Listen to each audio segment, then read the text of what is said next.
That some accompanying music. This is wonderful. Roger's there. Yeah, Michelle and Martina there. I think you've got Claire or. Oh, I know. I started panicking. Have you texted them? You need to text Claire and Karen. That's where all conversation's going to be. Sorry. That's where all discussion's going to be. Yeah. It's chilling as well. Here we go. Anything else going on?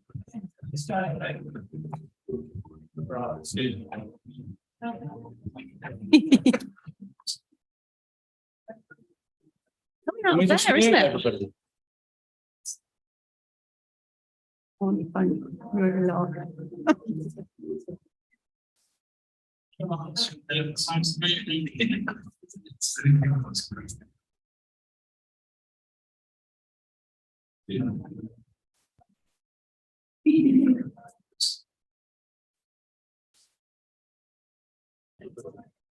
Okay. I don't know what we're going to do.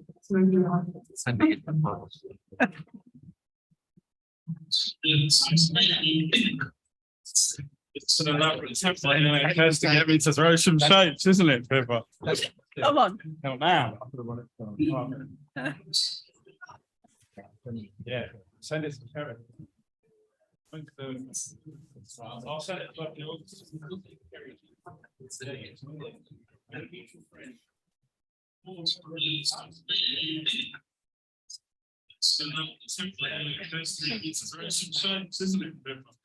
It's recording what we're saying in reverse, isn't it?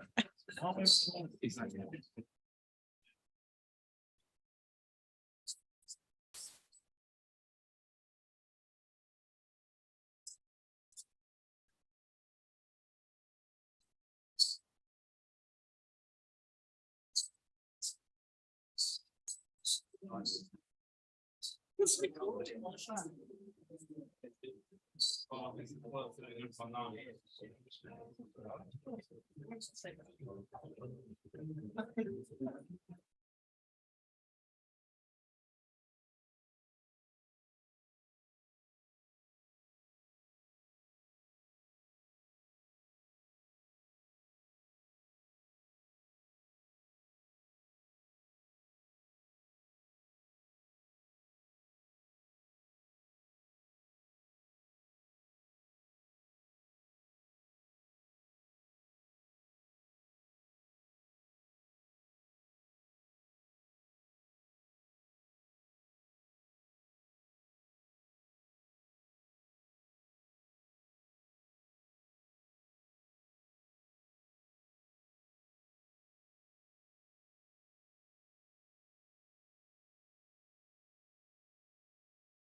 Sorry about that musical interlude, Chair. It's clearly an attempt by my officers to make me throw some shapes, but I've resisted that. Let's go.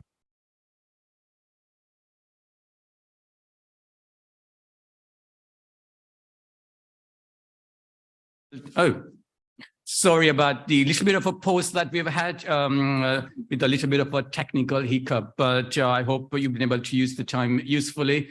But could be good to be back. And I was just asking Pippa how this particular service aligns with Mayor of London's 6 key tests, please.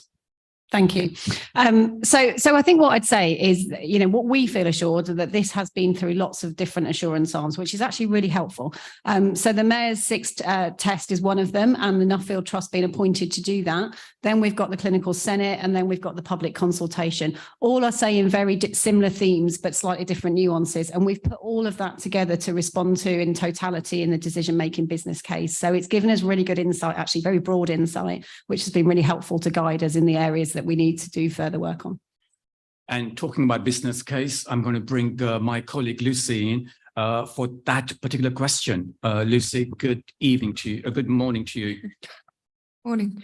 Thank you so much for this report. I was just wondering, because this is going to committee on March 21st, and it's highlighted the key sort of 5 issues that have come up in the consultation, would have been really good to see how you guys plan to address these issues, and that to be included in the paper. But completely understand it might not be ready, but just to understand from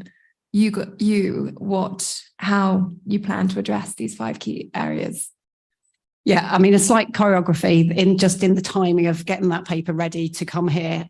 We will certainly share it with you after that. It's a public document. We can share that with you, but it is quite a timing issue to get that document completed, and then the full business case completed after that. That's a very tight time frame, and actually that gives us 6 months to implement. So we are working to very tight time frames.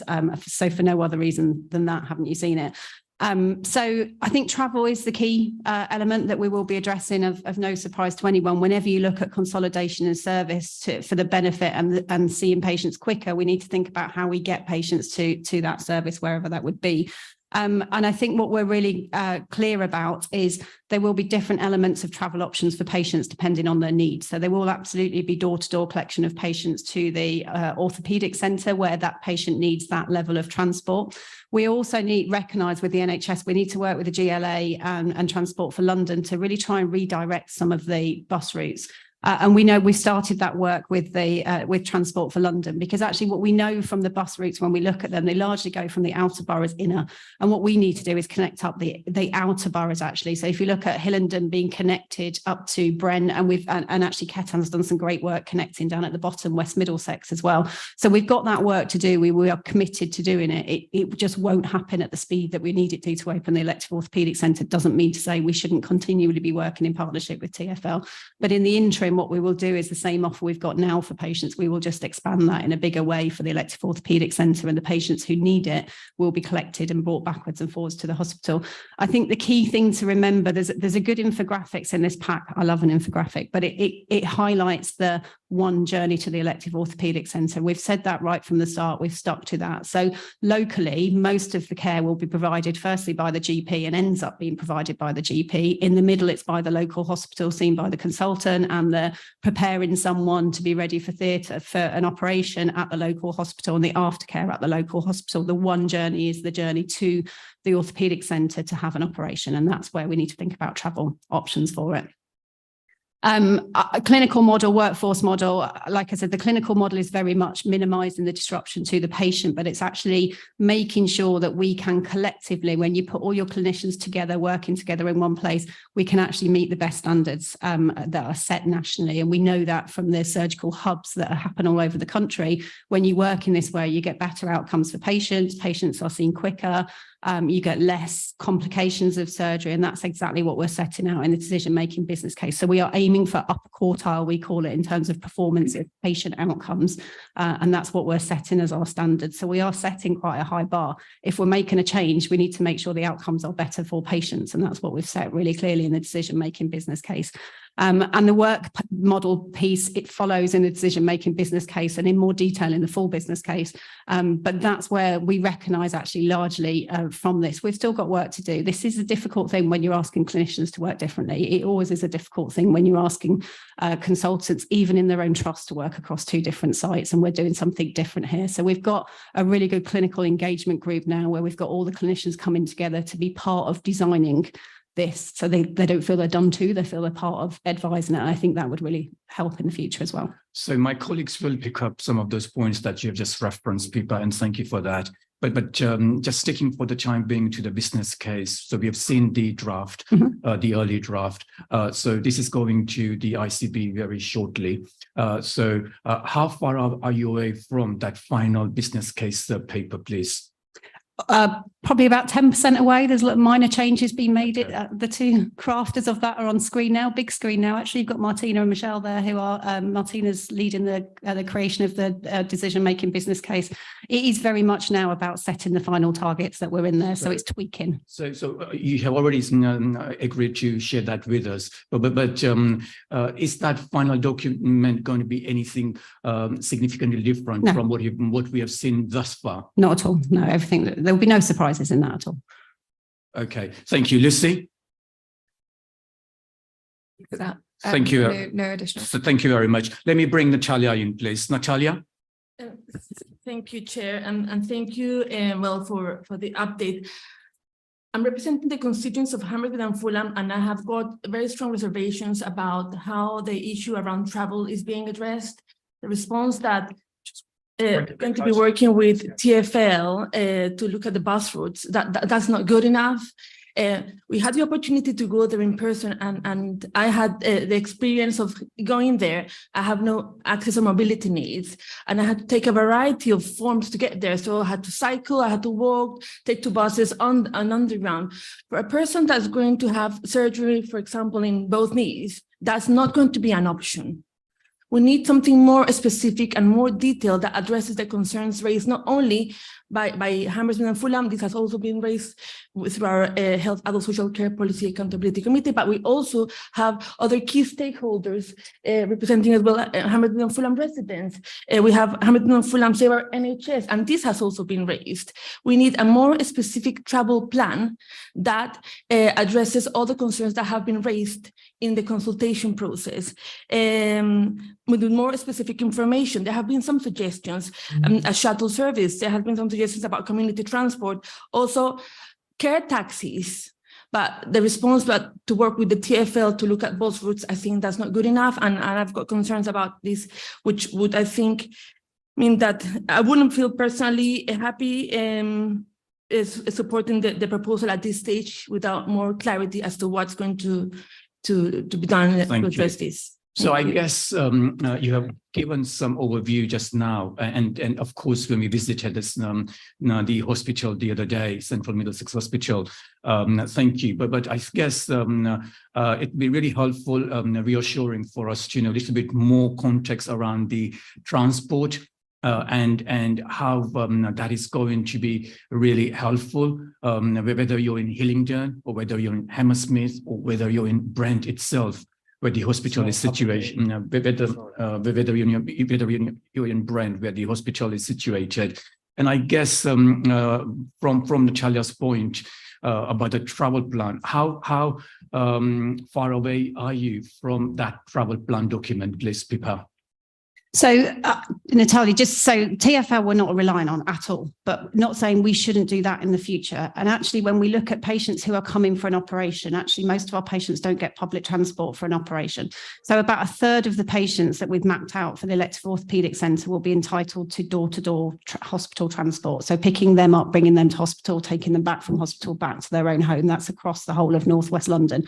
And that's done in an assessment of their needs, both clinical and social complexities. So that's the bit that we're committed to for this. But I still feel that there is more we can do, not particularly for bringing people for operations, but actually making our hospitals more accessible for the future is the work we need to do with TfL. And that's a longer piece of work. We're not relying on that at all for the elective orthopaedic centre. Our commitment is the NHS will provide hospital transport for these patients.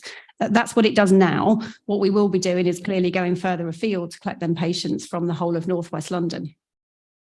Thank you. And I guess it will also be helpful if you provide a little bit more context around the hub itself. So this hub is going to be used for the surgery, right? And the routine appointments, pre-surgery appointments and post-surgery appointments is going to remain within the individual's hospital. Correct. So perhaps having that reassurance would be helpful as well, Pippa.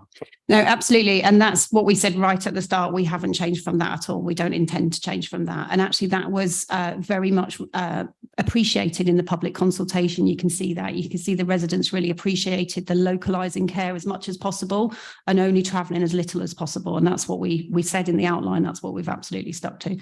And this is what you're saying in the outline, but this is going to be the case going forward in 6 months' time or much more longer. So there isn't going to be like a pressure placed upon a resident or a patient saying, look, you know, this is the hub, this is the district hub. And if you are going to go and have your appointment, you'll be seen a lot more quicker rather than your local center. So there isn't going to be that level of pressure from what you're saying now going forward. No, not at all. That's the model we've set out. That's the model we intend to work to. I mean, let's be honest, what we will say, as in the NHS framework, the choice for patients is at the point of referral. That happens now. A patient can choose when they're with their GP where they get referred to. That will be the case moving forward, and the elective orthopaedic centre will be one of them choices. So the patient still has choice. But absolutely, if they're coming to the elective orthopaedic centre, the model is clinical care locally by the GP before and after, by the hospital, the in-betweens, and then just one visit to the elective orthopaedic centre. Sorry, Rob, you want to come in? Just also from a North West London wide perspective, I mean, we don't look at this hospital by hospital these days. We have an overall waiting list for the population of North West London, and looking through how we organise ourselves around orthopaedics, for example. So having equality of access overall and looking at the variation, by having this capacity, we will be significantly reducing the inequalities of access that we currently have and the waiting times that we have. So it should be beneficial to equalities, notwithstanding absolutely everything people have said about. And this is the experience of other places that have implemented this, which I've got a lot of experience on. You need to look after the transport. You need to provide the door-to-door service. You need to have the local remaining local. Thank you. Before I bring Dan in, let me just come back to Natalia, please. Thank you, Natalia. Thank you, Chair. I think let's remind ourselves that it's not only about the patients, it's also about the carers, the family, visitors, but also staff. Mm-hmm. Also, I'm concerned that there's no more specific detail as to how this is going to be addressed. My concern is that if there's not a strong commitment at this stage, it will just become an afterthought and we'll just forget about it. And then this will not be in the benefit of the constituents that we represent. Yeah, I mean, I'd definitely say it's not an afterthought. It's the forefront of every document that we've produced, because it's clearly the biggest impact. It's the biggest feedback that we've had. So we have done lots and lots of detailed work around the travel individually from people that would need to use the elective orthopaedic centre. We've got detailed mapping of where we would be doing these transport journeys from. So it's definitely not an afterthought. It's actually the biggest proportion of work that we've done and will be doing to open this elective orthopaedic centre. Thank you. Rob. Just to provide additional weight then to that, I'm very happy that we build in terms of the way in which we enact this and monitor this going forward, in terms of the contract between the system, the ICB, and the provider collaborative. Will make reference to the output of the business case, including the transport, so that there is a mechanism to monitor that formally going forward, because there is a danger in these things that we commit to things now that do not have the ability to monitor. So very happy for those concerns to be picked up in that process. And just pushing the point a little bit further, Pippa and Rob, around the transport plan. How far are you from finalizing a transport plan? Is it already been worked upon, or is it finalized, or is it a working document that is going to be evolving, leading from here to next few weeks or months? No, so we've got really, really detailed, literally to houses, to postcodes, to streets of where we would be collecting these patients. So we know the detail and the commitment that we're making to make sure, if I'm honest, I think we will be over collecting patients to start off with, and we're absolutely accepting to do that while this model becomes embedded in the future. This is something we do normally. This is something we're used to doing, assessing patients and working out which patients do need transport to hospital. So we'll be using the same methodology that we've got, but recognising we're bringing patients further, hence why there's probably more leeway to the patient here. But we've got that really detailed, mapped out, and we know exactly the commitment we're making in terms of making sure people can come for this one visit to the elective orthopaedic centre. Natalia, thank you. Thank you very much. Dan, please. Thank you, Chair. Forgive me. I'm going to use my veteran status to ask some further questions here, because you and I, Chair, have had experience of how this has been done previously under the previous configuration, and how the transport to Northwick Park, where if I say it was insufficient, when it still is insufficient, I'm very glad Mr. Hurd referenced the waiting times and some of these historical issues, because they aren't historical issues. Waiting times are record levels within the NHS, and they're only going to be greater with the number of people who are going to have to be seen at this facility. Let's be clear, I'm absolutely delighted, more so than any of my colleagues, with the location of this particular service. As I referenced at the first meeting of this municipal year, it's an absolute disgrace what the NHS did to Central Middlesex Hospital previously. The fact that we're getting things being invested in this area is brilliant, but the investment means nothing without the detail that underpins all of these things that you were talking about. And no offence to Ms. Nightingale or Mr. Hurd, but I and my colleagues have heard it all before in respect of transport planning, and the NHS has failed on every level to adequately offer public transport options or safe transport options for my constituents who are sitting in this chamber, for the constituents of Hamilton Fulham, represented this morning by Councillor Perez, and let's be clear about all the other colleagues who have got these concerns for the entirety of North West London. So I would like to ask specifically on transport. You say that you have detailed plans that you're working forward. Which officers of local authorities have you shared those plans with at present? So they are all part of the decision-making business case. I will just come back to, and I think it's a really important point, and that's why I was mentioning TfL. I think as part of the NHS, partners with our local communities, we have to work with TfL to increase the accessibility to all our hospitals. That is almost outside of the elective orthopaedic centre, because they are generally patients coming for outpatients appointments, coming for x-rays. The elective orthopaedic centre, they're coming for one operation. So we do recognise, and that's what we've heard, that actually they're less likely to use public transport. They are more likely to need door-to-door picking up, which is what we've factored in our hospital model. So slightly different to the broader picture of access in a hospital in whole, is what I'd say. But that's why I'm referencing we do need to do further work. I've personally linked with the public engagement director for TfL and met with her twice now to look at how we can start to inform how we do want these bus routes and not just bus, train routes now to map around, so we can get patients to all of our hospitals. Because moving forward, I think our patients will be more mobile across a whole health community, and we need to start factoring for that now, because it takes a long time to make this change. But for the elective orthopaedic centre, the key component of transport is hospital transport picking up door to door. So sorry, Chair. Look, I appreciate all of that, and we're in agreement, right? We want to make sure that there are safe and regular routes for people who are going to undertake these type of surgeries from one place to another. The problem is you're dealing with a huge, vast array of people. For me to get there from Acton, which is closer than anyone else in the room, I have to take 5 buses. Okay, so I'm very keen to, and let's be clear about what TfL's position in this is. TfL have got no new money for any new bus routes. So we can sit here and say we're going to liaise with TfL. The TfL don't have any money, so they have to find it from somewhere. Where's it going to come from? Likely from GLA precept or local authorities' budgets or your own budget. And I don't need to tell you about the NHS's financial position. Right, we need to get this absolutely right. What I'm concerned about is we are, the North West London JOSC, is the democratically elected body that scrutinises these proposals. And none of my colleagues, none of the elected councillors who sign, our budget gets passed tonight, right, in this very chamber.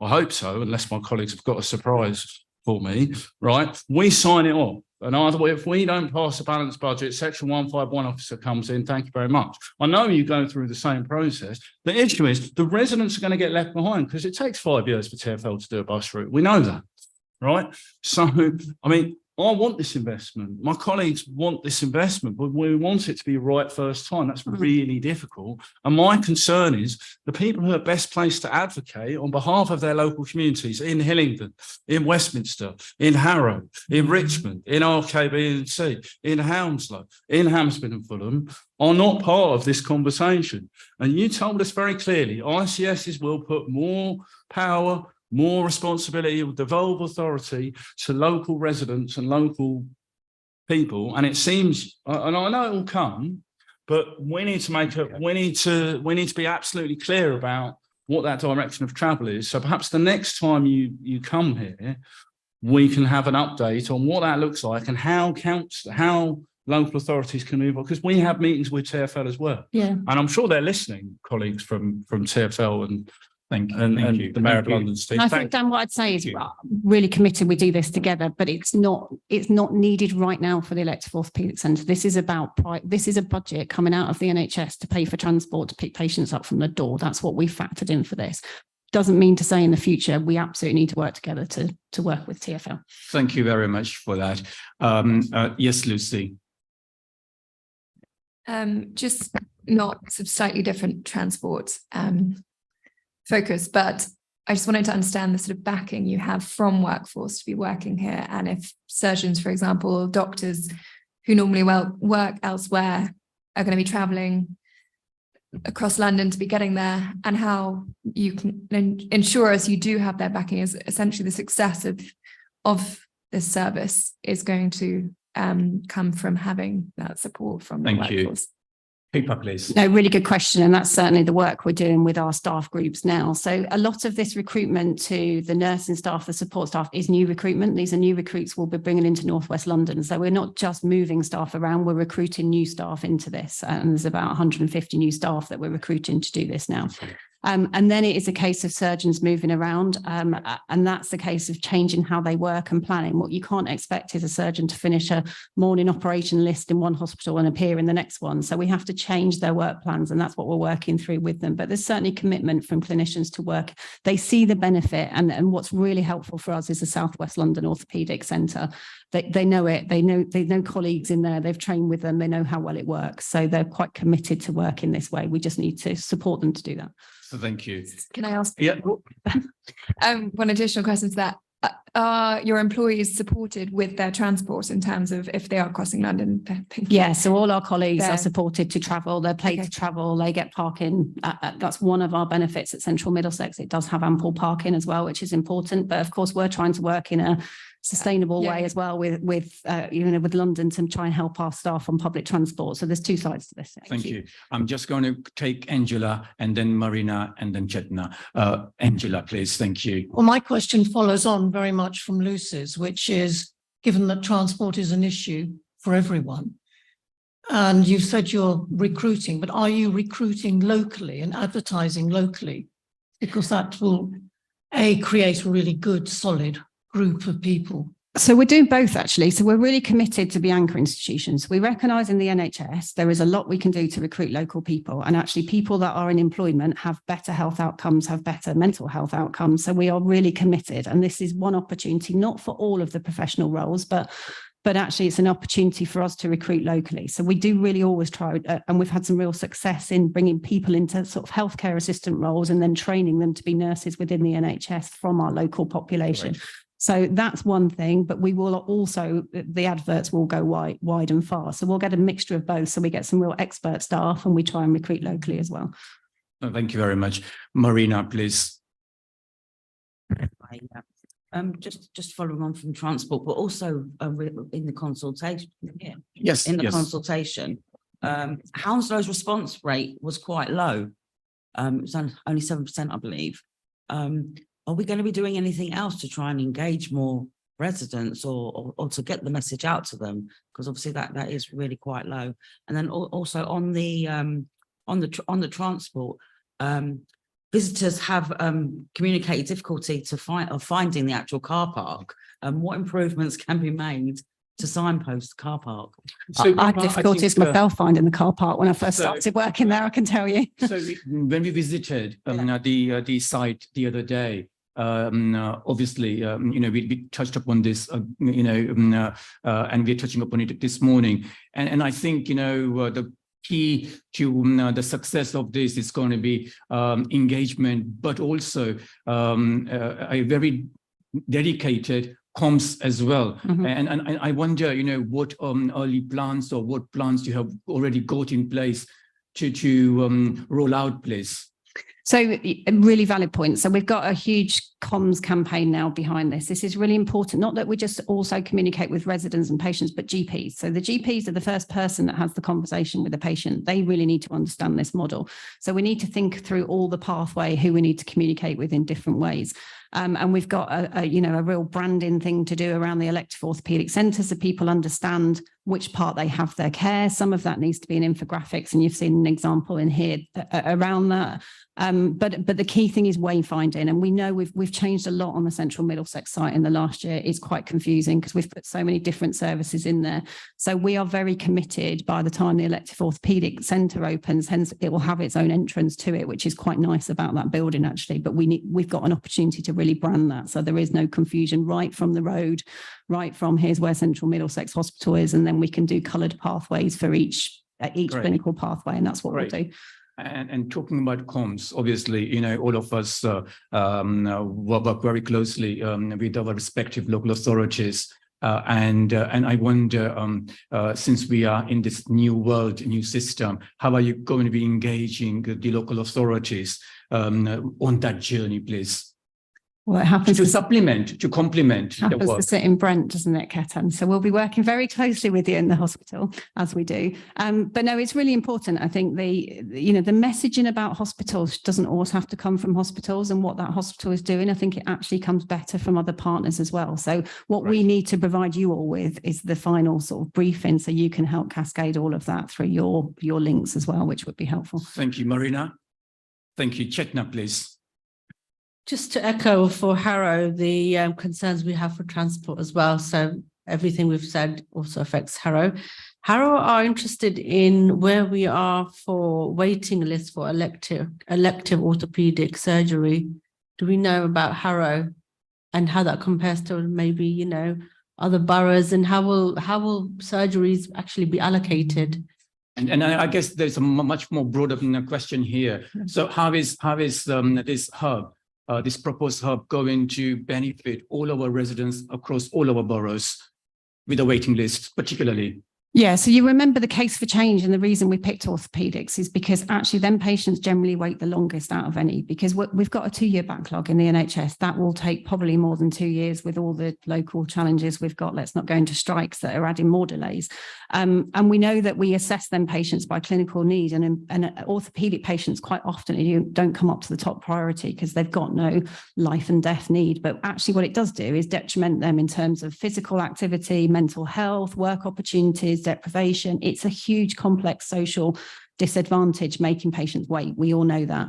What we therefore know is putting them together in one surgical centre means we can get through that backlog much quicker. We can operate, we can be far more effective and efficient in terms of how many operations we can do per day, bringing all our clinicians together. And there's no emergency pressure because there is no accident and emergency in that hospital. So at the moment, what we've always got is competing between a patient that comes through A&E, let's say, who's been knocked off their bike and needs orthopaedic surgery, versus the elective patient that might therefore have their surgery cancelled because we've got to deal with the emergency. The benefit of Central Middlesex and a non-urgent site is there will never be that competition. So the elective patients are always prioritised. So it means we can get through the backlogs much, much quicker, which is what we need to do for our patients. We've got the backlogs broken down by borough and broken down even more detail than that, actually. And Harrow sits somewhere middle in the pack. But what we will do is make sure that we can try and offer patients the choice of the elective orthopaedic centre so we can clear them backlogs and make sure not one borough is being disadvantaged above another. Thank you very much for that. Dan, please. Thank you. Isn't technology wonderful? Because I've just been emailed by a constituent to say I should have wished you a happy International Women's Day and recognise. I did, when you were out. No, me. Oh, personally. you, okay. It's very rude of me not to wish Pippa a happy International Women's Day, and to, let me quote accurately, to recognise the work of women within North West London's healthcare system. So if you could pass that on from a very grateful constituent who's just had an operation at Ealing. Just finally on this from me, if the NHS shifts to a payment by results funding model, would this affect future funding or further funding for this programme? Well, it would benefit because we'll be doing more operations. And this is about clearing the backlog. You could argue that's how we're funded anyway. Slightly more detailed than that, but this would benefit. We will be doing more operations. I tend to think, I don't really think about the money, do the right thing for the patients, and the money usually works. But the key thing is we will be operating on more patients quicker. Well, I like the way you think, but it's not always shared by everyone else within the decision-making process. Shall we say thank you? Well, we've got the chief executive of the system here, so He'll pay us for it, don't you worry. I didn't mean to insinuate this. Well, you couldn't find a bigger advocate for this model of care. You talk to clinicians across the country, across the globe, they give them the conditions of success to work, and they will become productive and give good outcomes to patients, which ultimately leads to efficient services, both in the immediate term and over the longer term, because you have better outcomes, less infections, less revisions, etc. So economically, it makes absolute sense. Thank you very much. Yes, Lucy and Chetna. I just want to talk about our residents who will have to choose their more local option, and just a sort of recommendation how we can ensure that the quality of those services are firstly as high as those offered at Central Middlesex, but also how can we monitor that? Is it a case of waiting lists and sort of an additional question to that, what do you think, are we talking sort of months and weeks difference in waiting lists if people have to go locally, or sort of what are we looking at? Because are those patients going to be at a significant disadvantage if they have to choose the local option as opposed to the new hub? Thank you. Good point. Thank you. Yeah, no, good point. I think what I'd say is we measure outcomes now. So that there's GIRF, you might have heard of GIRF metrics, but they are national metrics. They don't just look at your productivity, they also look at clinical outcomes as well. So we know that by each hospital, by each speciality. So we could pick orthopedics and we can see which patients have more adverse outcomes or quicker recovery or length of stay or how many procedures we're doing. That all shows in that metric. So we've got that. We will continue to monitor it. Some of that has given us the sort of foundations for this work, actually. So we would always continue to measure outcomes. We're held to account by the ICS on clinical outcomes, and we'll continue to do so in that way. In terms of waiting lists, they will constantly always change.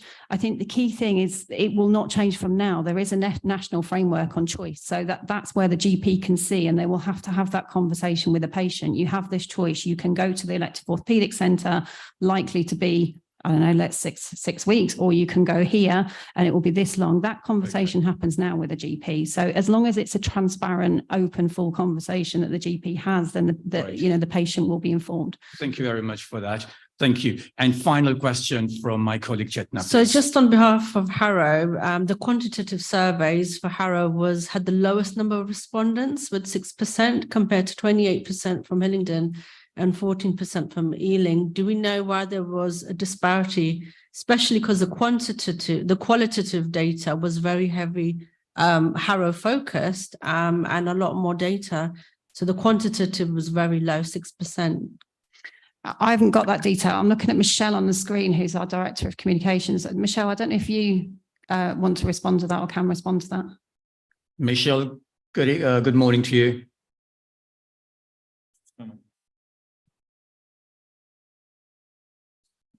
No, okay. No, so perhaps we can take this offline, and perhaps we'll be able to supply that to us. Yeah. But thank you. So I'm now going to running slightly over the time, but I'm going to bring this paper to close for the time being. And I'm going to, but before I move to the next paper, let me just take any potential recommendations from colleagues. And Lucy, you have a recommendation around your particular question, please. Yeah, just a recommendation to ensure that we can monitor the quality of the services, both locally and at Central Middlesex, are going to be consistent and to the same standard. I know that probably can't necessarily be done with their waiting lists are going to change constantly. So, no, absolutely. Thank you for that, Lucy. Dan, please. Jumped in ahead of Councillor Perez, but sorry. I do think we need. Well, Councillor Perez will correct me if I'm misquoting her. But I do think we need to be clear, Chair, about what our expectations as a panel are around transport and around, because I was struck by both what Pippa and Rob have said in respect. This will eventually improve health inequality across the piece because you'll get better treatment and it will reach more people. And the commitment to patient transport is obviously really important. But we want to make sure that more people can access services, and selfishly, I want to try and make sure that more services come back to Central Middlesex and many of our other estates where we've lost services. So the recommendation around this, Chair, is that when there's a new, I don't know what the time frame is for an update to this JOSC in a new municipal year, but we can have some more detail at that point about what the transport conversation has developed to by that point, because you'll have the full business case. And I think between now and then, there may be a possibility to share, once you've got to that point, with colleagues from the various boroughs about what that looks like, and if political pressure could be helpful in terms of furthering that discussion with TfL and all of our other stakeholders in respect of access to services and transport. Thank you very much. Natalia, did you want to? Yes, completely to endorse what Councillor Cafford has said. We definitely need a strong commitment to specific information about the travel plan, not only for patients, but also for visitors, also for staff. Taking into account as well that this was one of the biggest concerns from the consultation, and that you're at this stage of the proposal. Ideally, as a judge, we would want more information in future meetings when it comes to big things like these as well. If we had more information about the travel plans specifics at this meeting, I think. Okay, so I think if I can just summarize then, so I think it would be helpful for us to have the full and final version of the business case. It'd be helpful for us to have the travel plan as early as possible, please. We are grateful to you for your assurance that there will be door-to-door pickup for those who will need it, and there will be a comms strategy or comms work that will perhaps help, and it will be done with the local government and the other stakeholders, and Lucy's point about monitoring as well. So I can see you heading in agreement. So hopefully I can also see Rob agreeing. So thanks for that. And with that, I'm going to bring this paper to close. And thank you very much for the very helpful questions from the colleagues and equally very helpful replies from the officers. So we now move to our next item, which is the ICS update. And I'm going to invite Rob Hurd, the Chief Executive of the system, to give perhaps a quick overview. And in interest of time, we are slightly pressed for the time, so I would ask you to be as brief as possible with the overview, so we can get in as many questions as we possibly can. Thank you, Rob.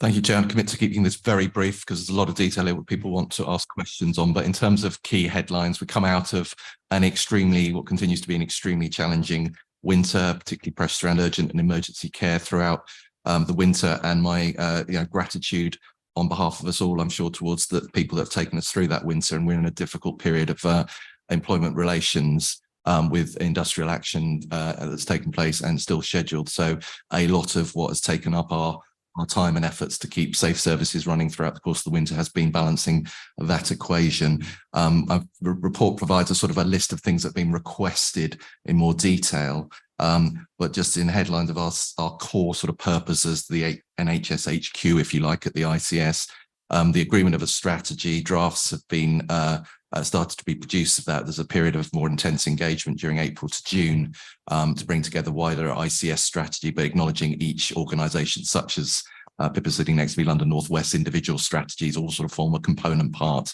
of the hospital strategies, the primary care strategy, and that's all coming together and requires us to work with local authorities for publication of at least a draft at the end of June. And secondly, on our role in terms of coordinating the system response, as I say, we've been very much occupied as a system control centre for the emergency pressures during the course of the winter, and have had some really challenging times, but in relative terms, relative to other parts of the country, the ambulance response times, the A&E waiting times, which are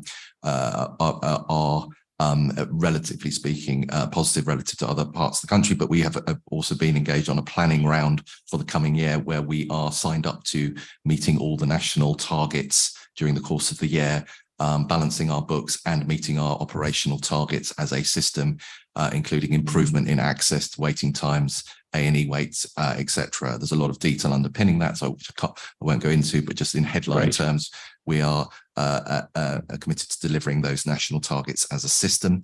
And finally, our role on assurance. The third category, therefore, we have our mechanisms set up, including engaging with you here to listen to our communities and involve our communities. Our involvement strategy is up and running. I'm sure there is more to do to build on the work we've done, but that forms a core part of how we get assurance from the providers from within our patch. Thank you. Thank you very much indeed for that very helpful overview.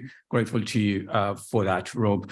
And unsurprisingly, there'll be some questions now. And I am going to perhaps ask colleagues that if you can be really quick with our questions, and Rob, if you can be equally quick with our replies, because I do want us to finish on time if we possibly can. So I know one or two other colleagues have other commitments, so that would be really helpful. So let me bring Lucy in with her first question first then. I just wanted to talk about the Butterworth Centre in St John's, which jumped out to me as quite concerning that 42 beds here are going to be lost. And just to understand, Lucy, can you speak up or just bring it a little bit closer? Sorry. Just to understand what's going to happen to these patients, because this centre is going to close on the 31st of March, and how quickly you think you're going to be able to find an alternative resolution for the centre, as it would be a great shame to lose more beds. Thank you for that question, Lucy. Thank you. Rob, please. So we have equivalent beds identified to take that up. We have an unfortunate set of circumstances around the provider of those beds, which we've had to deal with at relative short notice, and difficulties in finding alternative provider provision. But there will be no reduction in capacity overall. There will be alternative provision in place. Is Chris Hilton on the call? Because he'll have a colleague will have more detail on that. But it's both community and complex mental health patients that use that facility, and we have the specific initiatives in place for those two types of patients that you currently use the centre, to have alternative provision in place after the 31st of March. I can provide more detail outside of here in terms of physically where that is. We are competing with the work outside. But Rob, I just want to push you a little bit further, please, and just to seek your assurance for this committee that this is not going to be somewhat repeat of what we have seen in the recent period around Pembridge situation.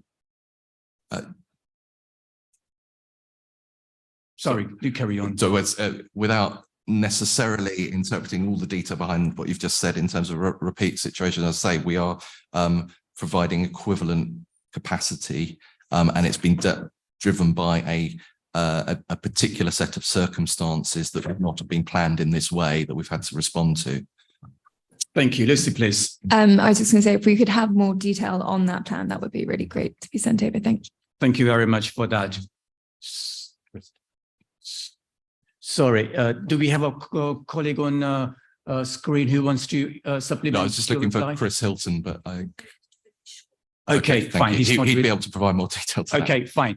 Okay, so we will just park that for the time being. And let me bring my colleague Natalia, please, for her question. Thank you, Natalia. Thank you very much, Chair. In relation to MSK, how will the ICS involve local residents and patients at a formative stage in the development of a new MSK service, which patients recognize will meet their needs? Also, given the ICS commitment to co-production, how, in this instance, will this work? What will be the timescale for involving local residents in this work, please? Thank you, Natalia, for that question. Rob, please. Okay, I need to answer that in two parts. So as colleagues may be aware, we have a set of contractual arrangements in MSK which are coming to an end, and we were having to refresh those as part of what happened during the course of the pandemic was a whole set of contractual relations that backed up and are needed of reviewing. So we have to embark on the resetting of our procurement processes, how we fund those services, and build in the ability to co-produce to an extent upfront, but then have the ability to vary those contracts for different service models going forward. And therefore, in everything that we're doing, there are notice periods built in, there are variation processes built in, so that if we are not getting the co-production right in phase one, out of the necessities of refreshing the contract to have some services in place and some clarity about the provision of those services, we're building into that. The part two to the response is that we need to have more on the using the involvement process, using the engagement for future variations. So at the moment, it's a case of stabilizing the services that we need to keep going through a procurement process, and then having a timetable post-September, which will involve the building into new contracts, the involvement and engagement and service design processes that will need to form part of future service provision. But I'm not claiming that has been done in the first round of the procurement process, which was out of necessity. Thank you. Is that okay? Okay. Do you want to come? Okay, if you want to take, you go for it. So Harrow would like to know what is being done to benchmark Northwest London performance against other areas when it comes to key issues such as A&E waiting times, discharge delays, and others.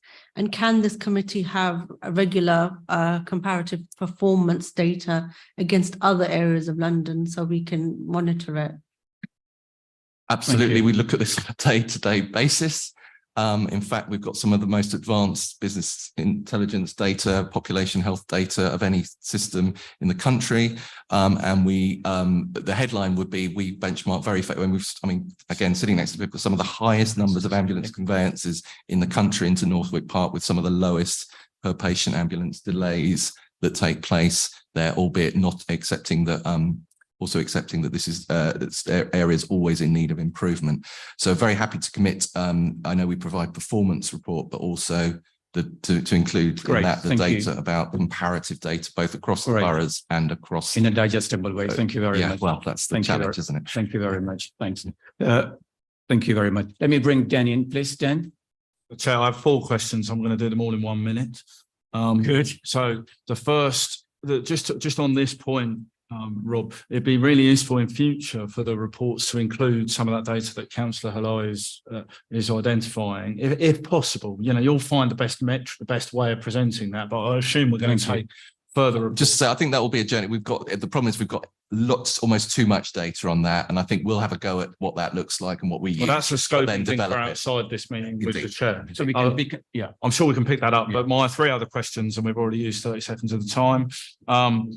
The workforce strategy that we heard of last in March 2022, when is this due to be finalised, and the initiatives referenced going to be delivered? What's the time frame on that?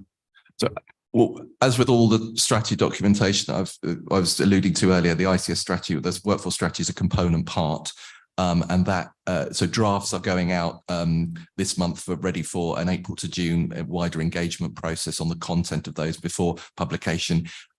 We're tasked with publishing something for the 30th of June. However, we're very keen that if there is significant concern around that, we keep that in draft until we've addressed all the issues of concern. And you'll be sharing it with us. Of course, yeah, as part of that process. And the delivery of those initiatives. Sorry, that was the second part, though.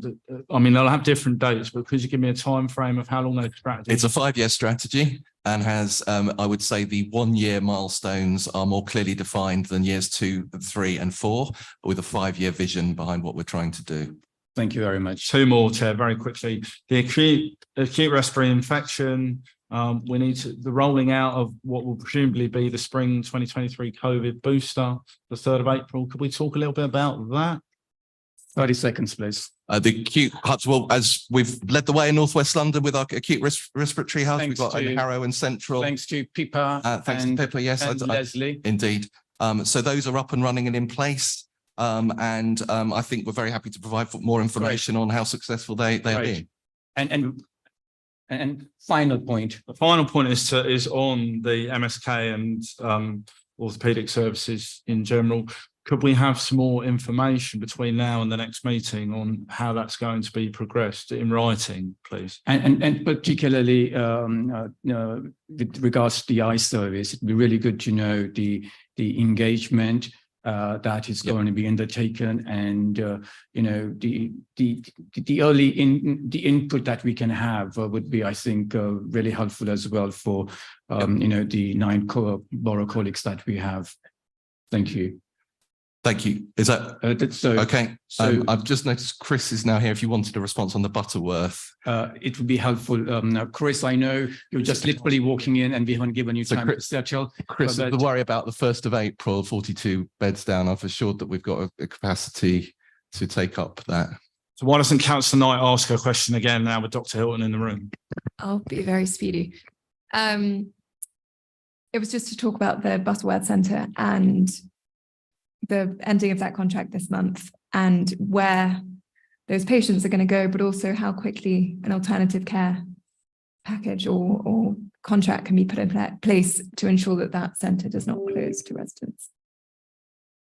Thanks. So just to acknowledge the question, I think, first of all, my role in this through West London Trust has been to work in partnership with colleagues from CNWL and the Integrated Care Board together to try to ensure that we have safe plans for the individuals in place.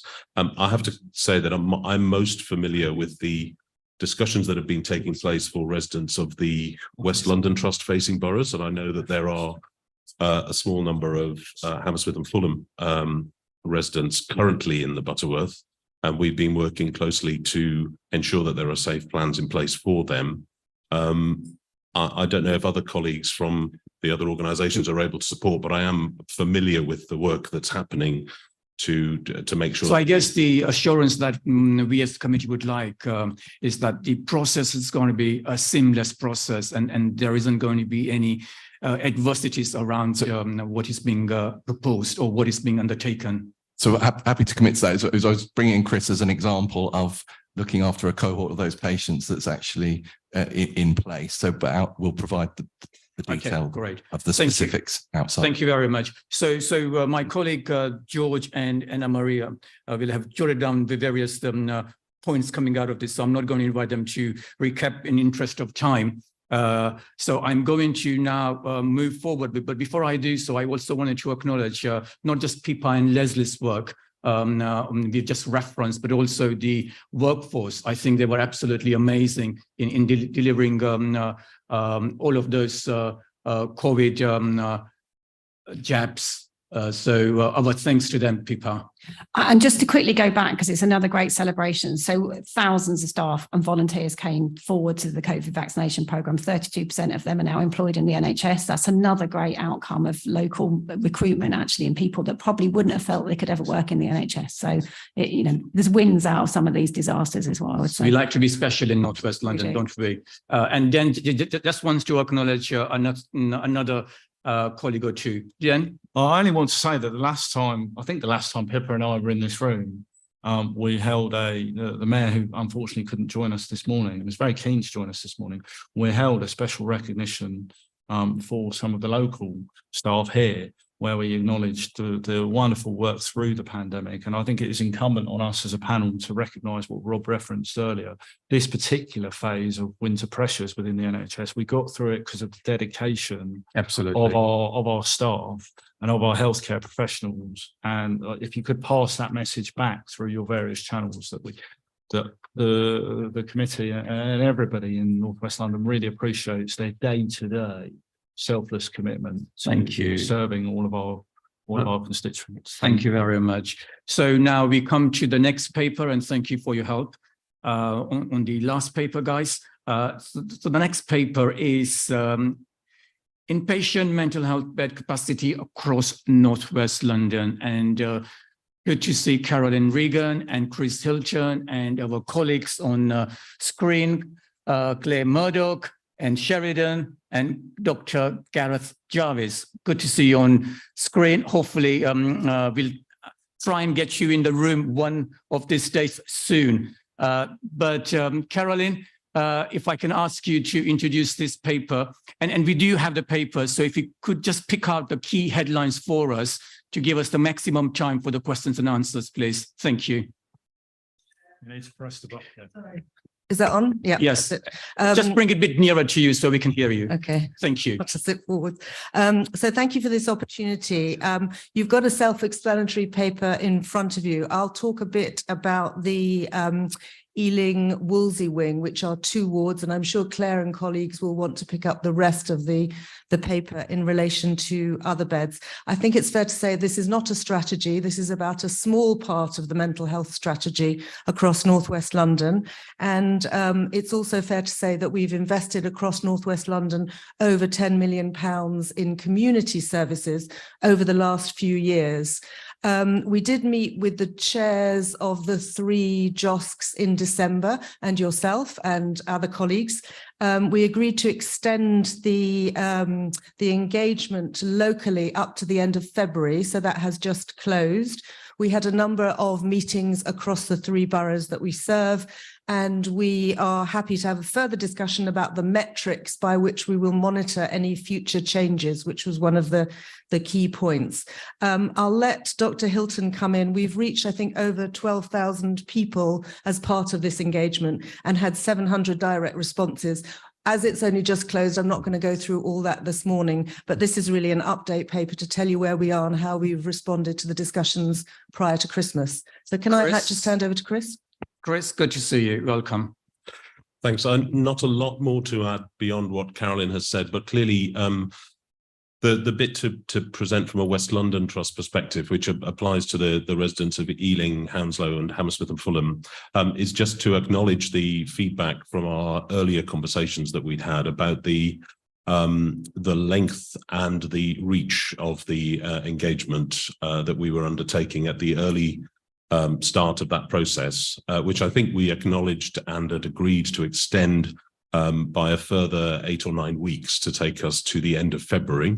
And we arranged a number of additional activities to attempt to improve the nature of the engagement that we were taking. As I say, we closed last week.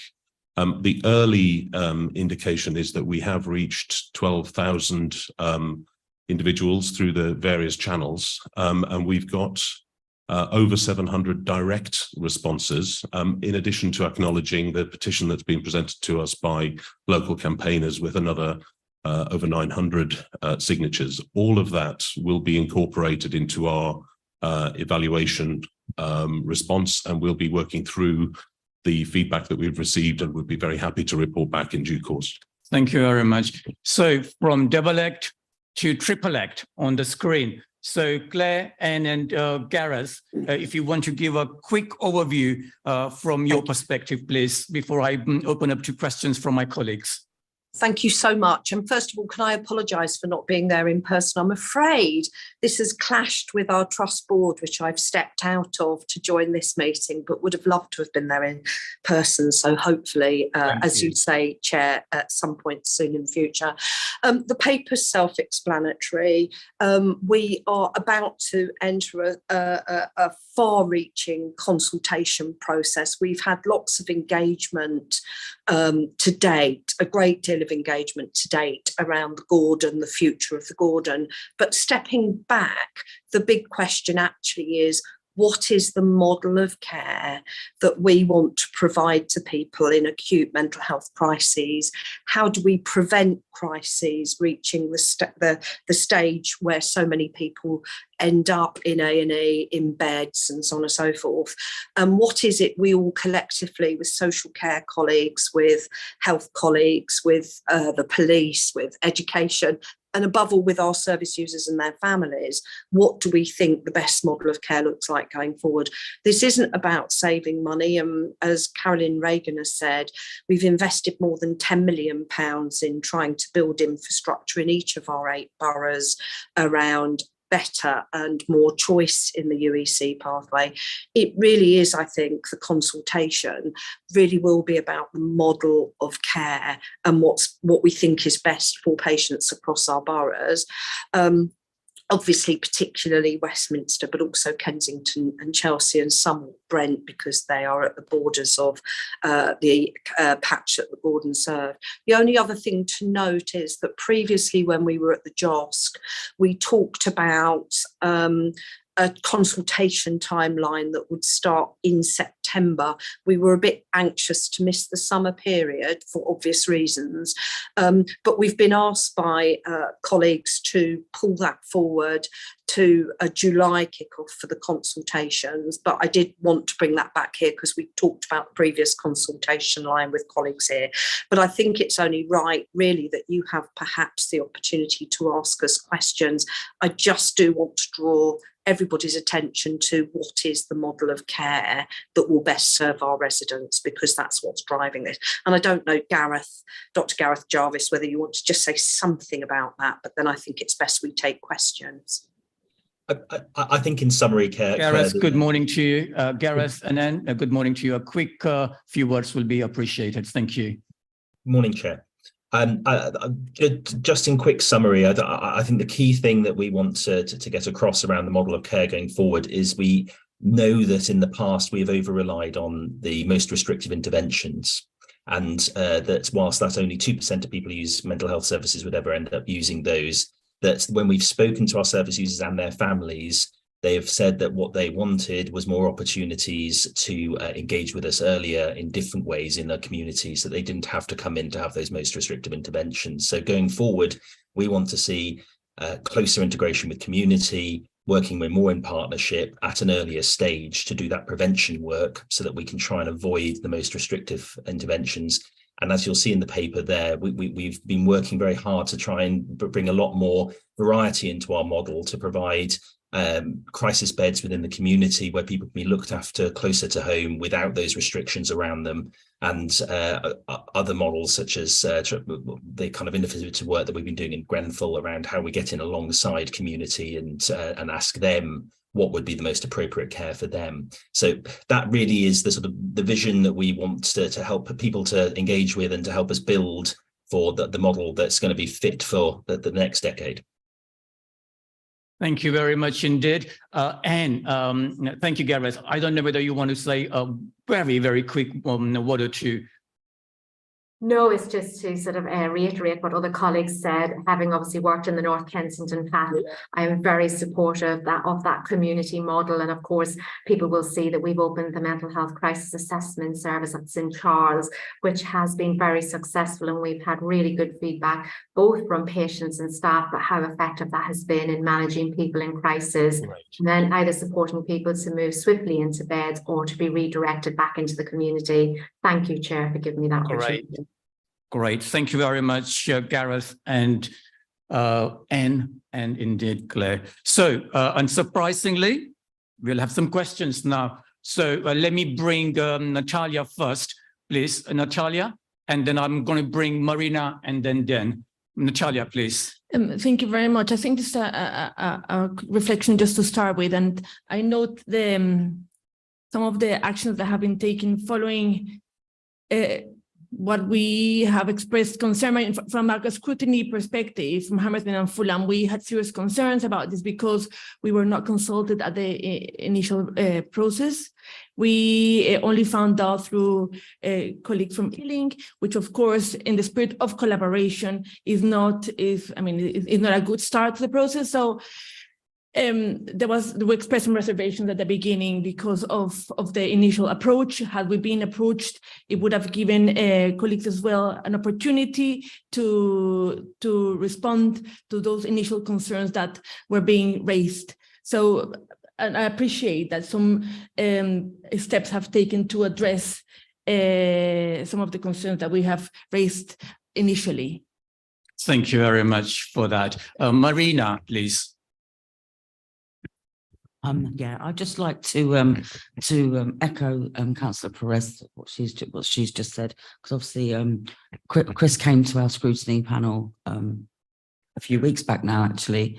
So yeah, no, it's just to do with the consultation. It would be much better to have better consultation and to get the most people consulted.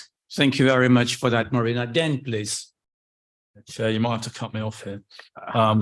Right, so I mean, I'd just like to echo Councillor Perez and Councillor Sharma and the recognition from Carolyn and Dr. Hilton and all colleagues who, you know, took that meeting that you convened, Councillor Sheth, after the meeting that we held in Kensington. You know, it is absolutely regrettable. And, you know, frankly, I'm very disappointed that Ealing Council's Director of Adult Social Services had to phone his counterpart in Hammersmith and Fulham, had to phone his counterpart in Hounslow to make them aware of these changes, because whoever was meant to had not done so. You know, that is lamentable. And I appreciate the steps that have been taken since then, but I would like to, I did recognise that colleagues in the room referred to enhanced engagement in respect of the process we've just gone through. Colleagues on the screen referred to consultation in respect of decisions that will be taken previously in September, Claire referenced there, but have been brought forward. I don't understand, and I don't wish to derail the very important process of replacing beds that are unfit for use and have been for decades, because I had treatment in those. Maybe I should have declared that, Chair. I had treatment on the Wolsey wing, right? So this is personal to me and my residents. I don't understand, and the legal advice that I have commissioned independent of my local authority concurs with me, that this is a substantial variation to services within North West London. Engagement, enhanced or otherwise, is not appropriate under the Act. The legal advice sets that very clearly, and we've just decided that because this needs to happen, you know, Ealing Council will not contest the replacement, but it's absolutely shameful what we've had to go through. And I would like to reference finally, the idea of this enhanced engagement is great. The meeting to which Carolyn and Chris reference, Mr. Mountford is somewhere on the screen, and good morning, Richard. The meeting at Ealing Hospital was attended solely by my constituents. Yeah, solely by my constituents who are opposed to these changes. And I want to make sure that we learn the lessons of this lack of consultation for what is going to go forward, which I know colleagues will want to ask about for the Gordon Hospital and going forward, because I am not happy as the outgoing chair of Ealing at the level of scrutiny that we've been permitted, and that this will not return to Ealing's scrutiny panel for some time until these proposals are brought forward. So we really need to learn the lessons of this, because otherwise it's pointless having a JOSC that scrutinises these decisions. Sorry, Chair, yeah, I went over my time. Thank you very much for that very, very comprehensive background. Grateful to Natalia, Marina, and Dan. And I think, you know, a big thanks to Caroline and Chris in particular for agreeing to have that special meeting that we did, and in a very helpful way that we had at Kensington Town Hall. And thanks to Lucy and her team for facilitating that particular meeting, and you guys acknowledging that you know, there had been a shortcoming, and as a result of that, you were very helpful to extend the timeline, and we are grateful. So for this particular meeting, it would be helpful just to have a quick response from Caroline O'Regan to that, please. Of course, there are lessons to be learned, and you have acknowledged that in that meeting, and we are grateful to you. And going forward, I'm sure Claire and Gareth are on screen, and hopefully, you know, we will be picking up those lessons going forward. Thank you, Caroline and Chris. Thanks. I may start, if I may, and Caroline might wish to come in. I wanted to thank my colleagues for their feedback and their robust feedback about the process that we followed. I think we have acknowledged as an organisation the shortcomings that you have expressed and the disappointment from Councillor Crawford about the decision-making earlier in the process regarding following an enhanced engagement approach rather than a public consultation approach. And I think I've explained to this committee and to the scrutiny panels and committees in the boroughs previously some of the decision-making behind that, including the advice that we had received from the London regional team. One of the things that I think we acknowledge going forwards is the comment that Councillor Crawford has made about the fitness of the facilities in the buildings in Ealing that we are seeking to make permanent the temporary suspension of. And it's helpful to acknowledge that those facilities are below the quality and safety of the services that we would wish to offer. I think we absolutely recognise the process concerns from colleagues, and will scheduled fire alarm test. That's the scheduled fire alarm test. They'll come and get us if the building is actually on fire. Thank you. We absolutely wish to learn from the process Thank you. issues that have been raised. Thank you very much. Thank you. Grateful to you. And just to say that meeting was really helpful, I think it was really positive meeting, and I think there are a lot of lessons to be learned from that meeting. And thank you in a very positive way that Caroline and Chris, you engaged with the scrutiny. Grateful to you. So now let me bring Lucy in with her question, please. I know this has previously been mentioned, but a paragraph that jumped out at me was when you were talking about the sustainability of your estates and the environment of wards where beds have. Could you bring it a little bit? Sorry. The environment where wards have been temporarily closed as they're not fit for purpose for delivering modern mental health services. It's just quite concerning when we're in a mental health crisis right now that we are losing these beds because, why the planning wasn't done years in advance, that these wards could have been adapted. To me, it's really sad, because I think we can all see how much people are struggling at the moment, and that type of care could, as a result, not be available for someone who would need it because these beds are being lost. And I think, going off on that, in our reports in our RBKC's last Adult Social Care Committee, you can see how mental health is causing delays in terms of A&E waitlists too, and why we can't get a resolution to this problem, so that, because it all has effects on different angles of the NHS that need help. So I guess, that there is a lot to be said about, planning and good planning. And I guess good planning has been somewhat on short supply. And I think, having that reassurance from you, friends in this room and friends on the screen, would be useful going forward, particularly because it has a lot of ramification for a lot of other services in a lot of different places as well.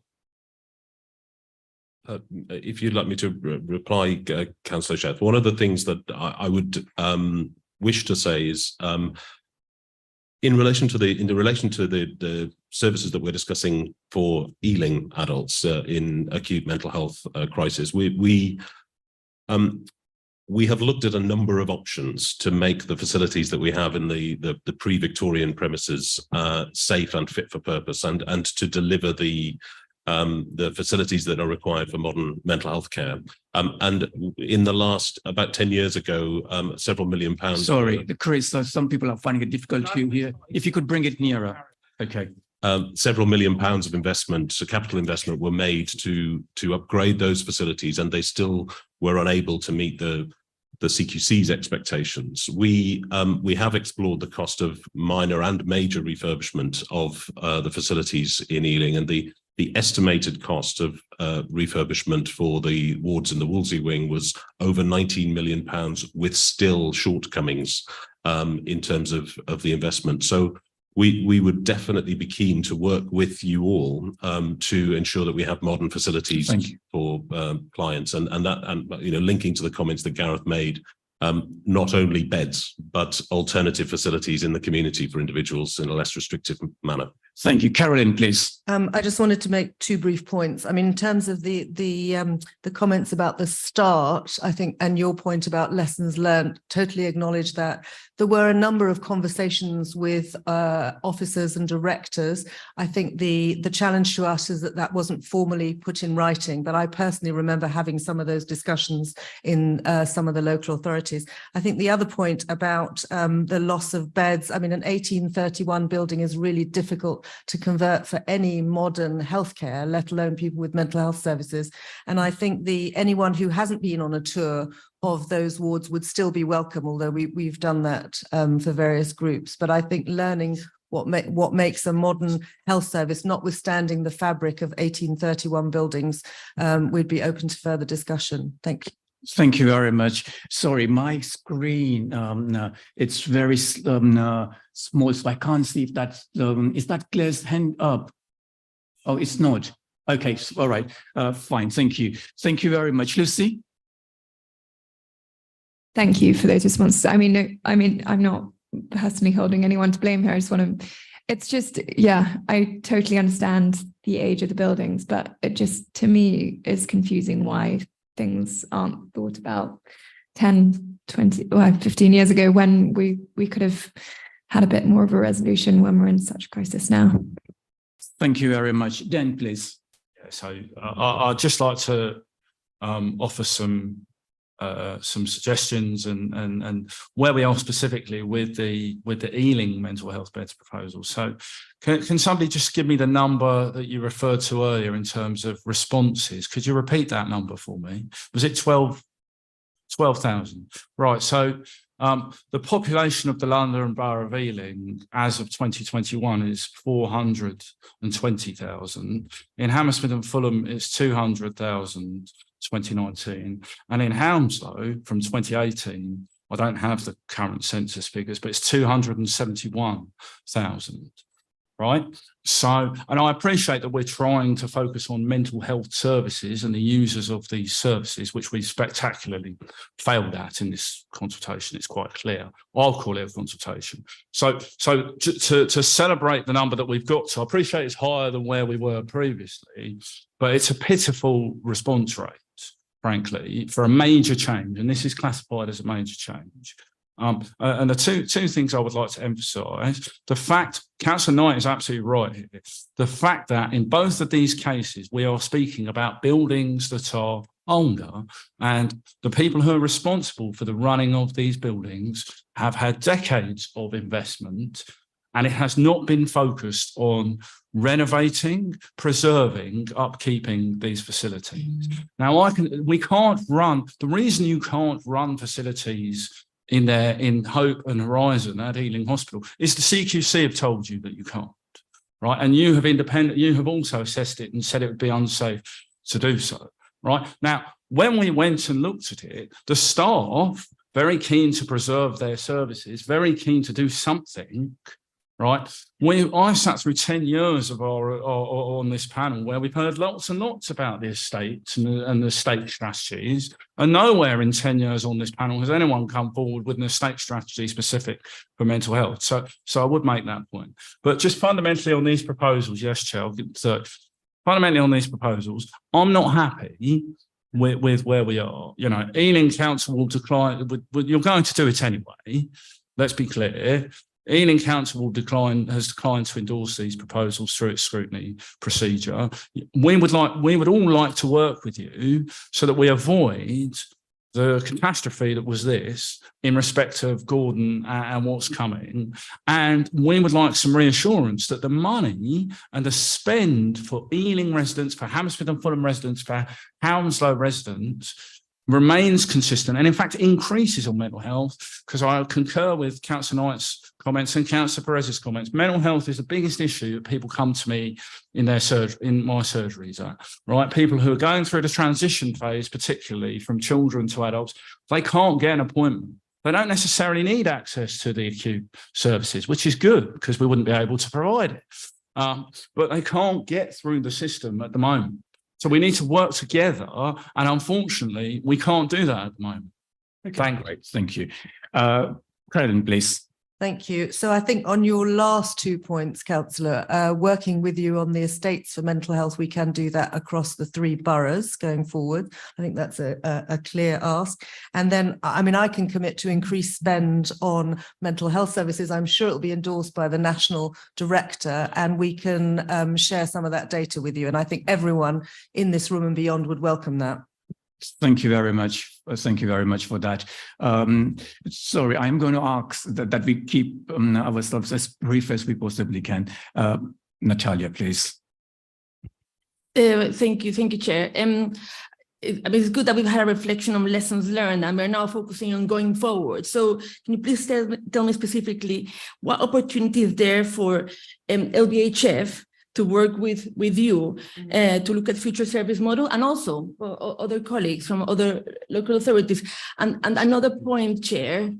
I'm going to bring that in. And another point, Chair, and this is just a request, and I don't know if this has been requested in the past or not, but bearing in mind that we have got colleagues that are very involved with the local community, we've got here Hamilton and Fulham, several NHS and other colleagues, whether the JOS would give the opportunity for them to maybe ask questions or make comments.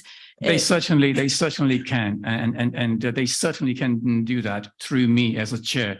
I have absolutely no issue. So if I had been, given that, I would have been very happy to facilitate that. But we are where we are, and I just want to say, Caroline, thank you very much. But I think this is JOSC rather than 3-borough JOSC. This is 9-borough JOSC. So I think I would just expand the last comment that you made. Rather than engaging with 3 colleagues, you engage with me as the chair of the JOSC, please. And I was going to say that as part of my concluding remarks, but I've been asked by my vice chair to make that comment now. So hence I'm making that comment right now. But let me make some progress. And Natalia, have you now finished your point? No, I just had that previous question okay. About future opportunities yes. for LBHF to Great.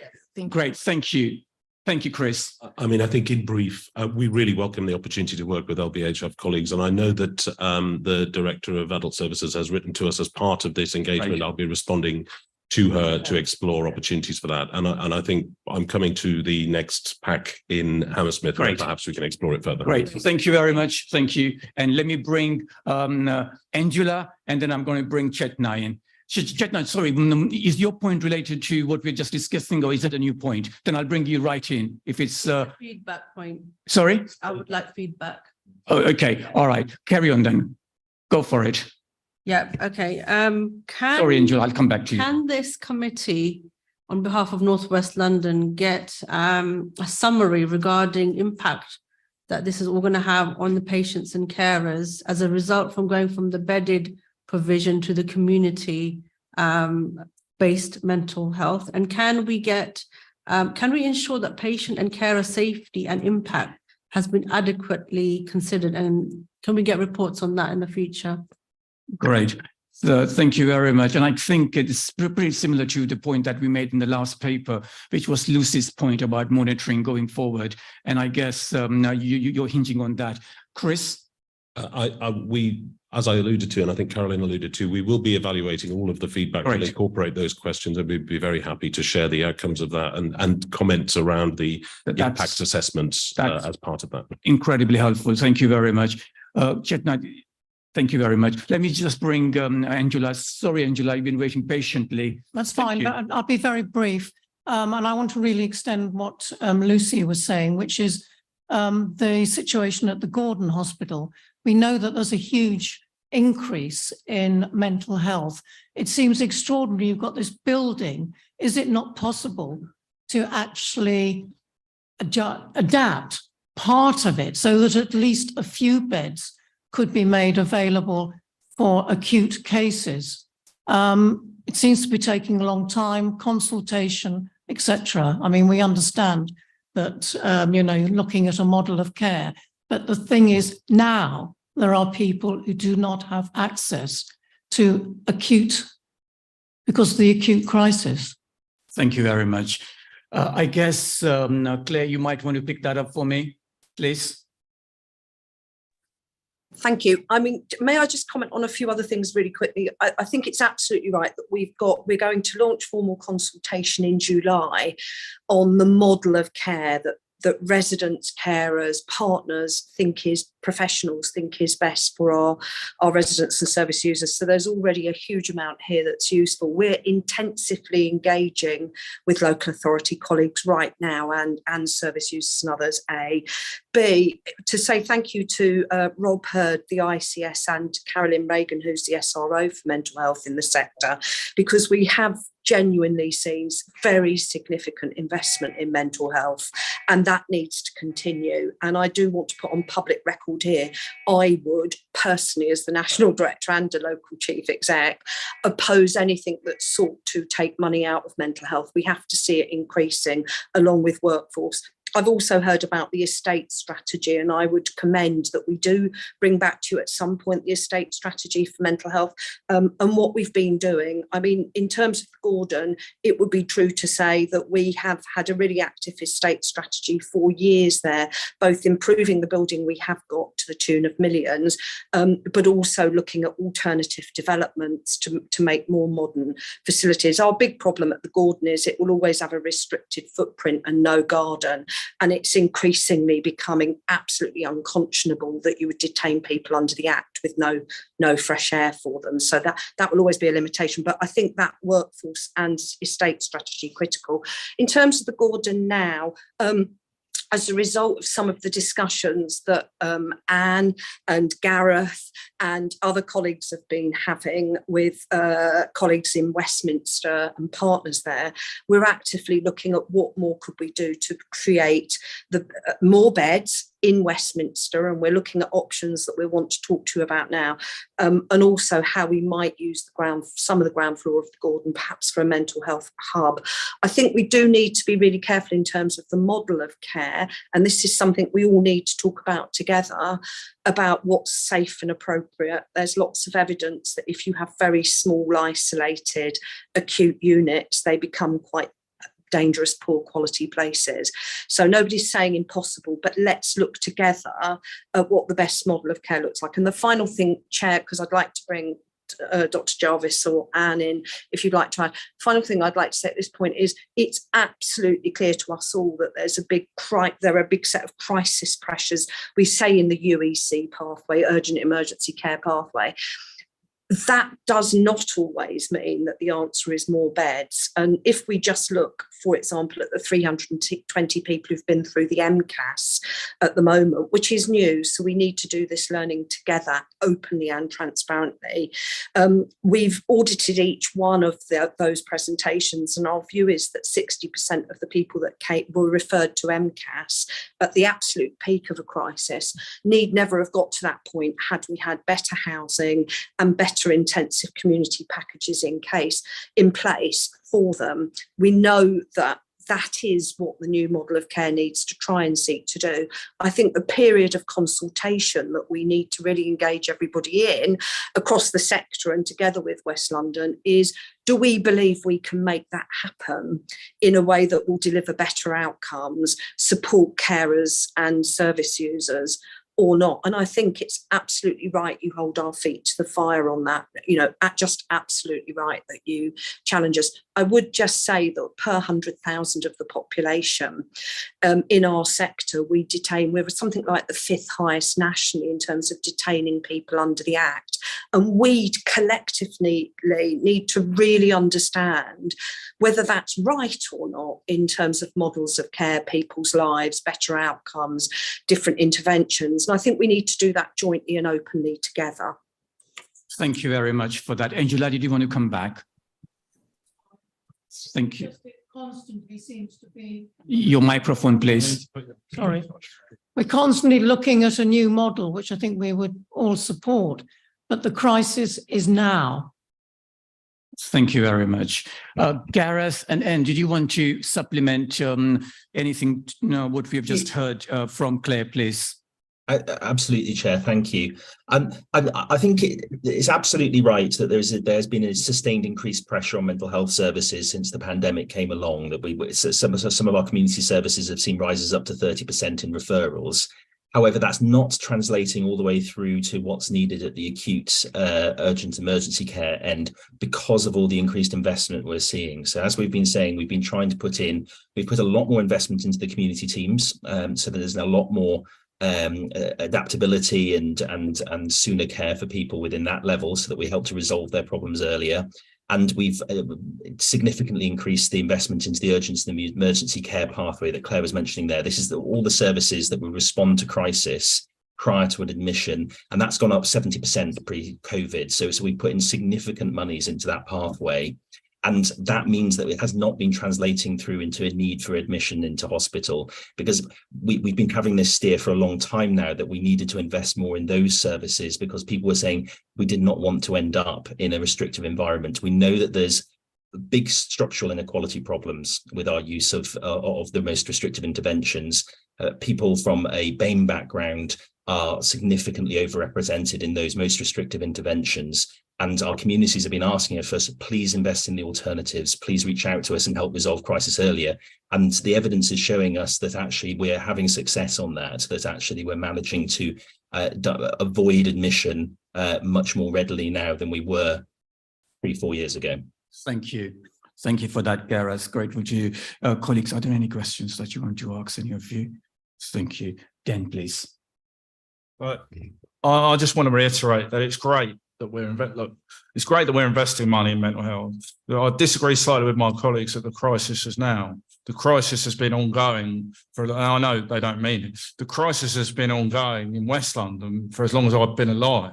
You know, one of my first acts as a councillor was to go and collect people from the police station who'd been detained in what was regarded as a place of safety by the Metropolitan Police because they couldn't be secured and safely treated at the sites that you're now closing, so you know, or making safe and re-providing. Just to pick up on the theme, you know, it's great that we're talking about consultations in one part of our region. It's absolutely shameful that they're getting a consultation while the people of West London would deny, the people of Ealing, Hammersmith and Fulham and Hounslow and Brent and Harrow were denied a consultation on seemingly very similar proposals. So, you know, I'm sure somebody could answer that dichotomy. Don't answer it now. I'm just making the point that we've got to learn we've got to learn these lessons, and frankly, we would all want to work with you. We do. We have the ability to try and do that, and I think there are recommendations to be made, Chair, about how we proceed, particularly on both of these very important items. Thank you very much indeed. So unless there are any final questions, thank you very much, Nick. Unless there are any final questions, which no, there isn't, I will invite us to make any potential recommendations that we see appropriate. Recommendations then, please. Dan. So I think what's come through from the work that we've done, and I do want to commend Carolyn and Dr. Hilton and Richard and colleagues who've been involved in this process, because they have recognised that we didn't start on the ideal footing and we're getting closer to it now. I think we need to be very clear about the metrics by which we make, because you're going to take these proposals forward and you're going to do them over the express objections of the people of West London. But we know that that's happened before with Shaping a Healthier Future. We know how this goes. So the recommendations for me are, and the red lines are, what's the spend currently from the West London NHS Trust on mental health in this area? What is spent per resident of each of the 3 boroughs on mental health now? How is that money allocated by the trust? How can we be assured, because I'm not currently assured, you keep saying it's not to save money. Well, it is to save money. I just don't accept that, right? How Rob, it is like literally your whole business case for the ICS was we can reorganise and spend the NHS's money better as one system rather than as 9, you know. So all of this is driven by. But back, I don't want to debate the past because you did that again also over our express objections previously.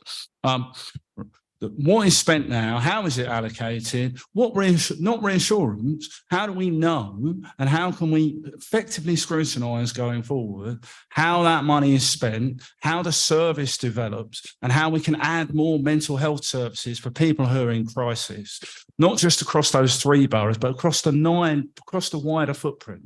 I'm interested in the future, and I know Dr. Hilton and colleagues will want to invest in mental health services. And my key ask on this site at the moment, right, because I know what's going to happen on that site. I know exactly what's going to happen on that site. But if we're talking about re-providing a mental health hub at the Gordon on the ground floor while we do something else with the rest of the building, there's loads of room on Ealing Hospital, for a nice mental health hub. Why hasn't that been offered? There's room there. You're going to do something with those facilities until you get a developer in to flatten them all and build some nice flats.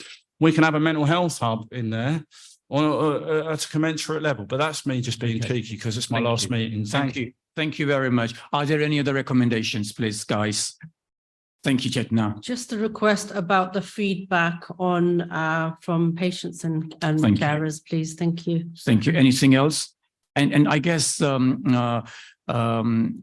Clara's, I think Clara's left to join her board meeting.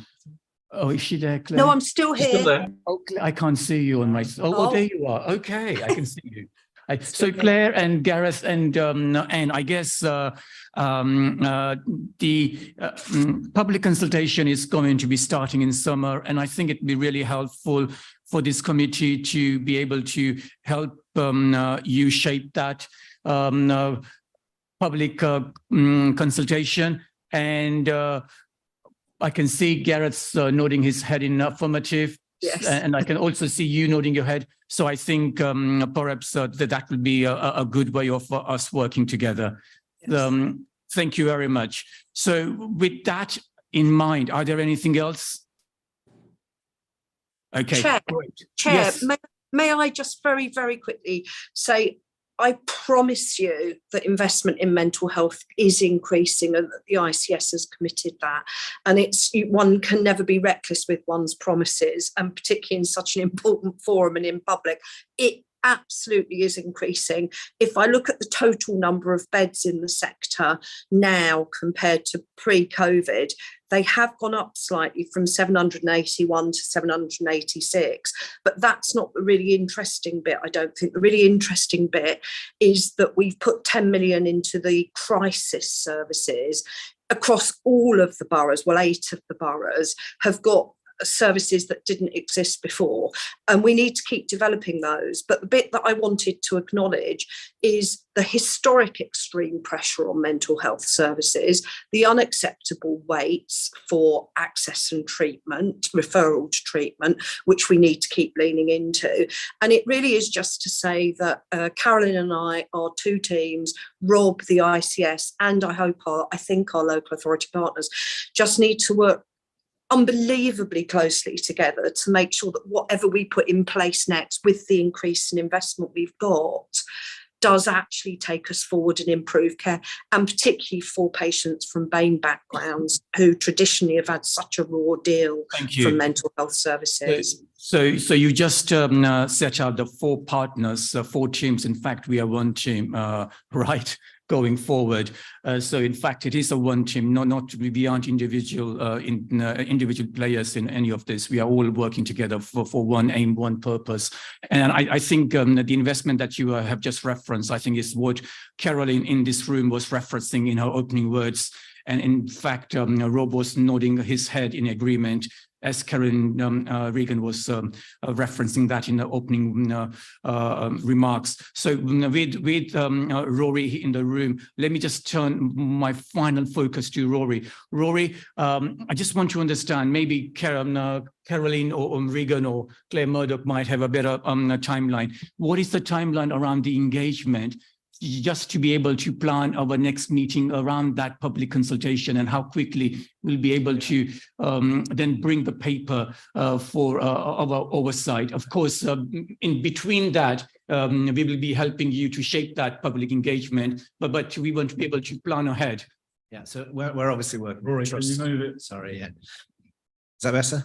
Great. So we're obviously working with the trust on that. Let's catch up outside the meeting, but I think we can bring something back to the next meeting. Great. Thank you very much. So with that, Anna Marie, I'm not aware of any other business. I'm going to take that as a table. I've got an item of any other business. Okay, you do. Okay. Let me just take a couple of papers that we have. Yes. I'm going to take that as table in interest of time, and those are the new standing papers that we are going to have going forward, so we can track where our recommendations are. So I hope you will find that useful. And any other business, I've just been whispered in my ear that Dan has something to say very, very quickly before we run out. Very quickly, because it's the last meeting of the municipal year, Chair. It's simply to thank you for chairing this committee for another year, the way in which you've done it, how you've encouraged all of our newer members, even Councillor Dennis, who recently joined and unfortunately had to leave us, to contribute, and the way we've fostered a pre-scrutiny approach to this. Thank you, and thank you very much. You're too kind, too kind. And as I was just saying to Claire, this is not local government and NHS. This is not 3 separate teams or 4 separate teams. This is one team, and that's how I see it. So thank you very much, guys. Until we see each other next time, a very happy International Women's Day and a very happy afternoon, and see you all very, very soon. Until next time, thank you.